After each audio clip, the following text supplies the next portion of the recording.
Мен негизи жеке оюм жаштарга интернеттин пайдасы да бар, зыяны бар. Мындайча айтканда 50-50ге.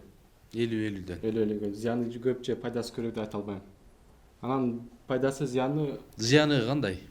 зыяны мисалы азыр жаштар көп Instagram анакысы кирип жатпайбы? Киргенде лентадан ушундай көптөгөн массовый информация көп келет.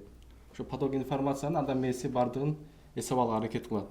Ошо натыйжасында мээге информация толук ашып ташкандан кийин өз алдынча анализ жүргүзө албай калат, ойлоно албай калат. Чынында зени мокоп калат деген сөз. Ошонун натыйжасында интернетке көп келбеген себептен мээ иштебейт, өз ой жүрүтө албайт. Анан интернет не десе ошону кылып калат. Өз алдынча анализ кыла албай калат да. Сиздин социалдык тармактарда аккаунтуңуз барбы? Катталгансызбы сиз? Кайсыл бир сайттарда? Ооба, мен өзүм Инстаграмда, WhatsApp'та, анан Одноклассникте катталган.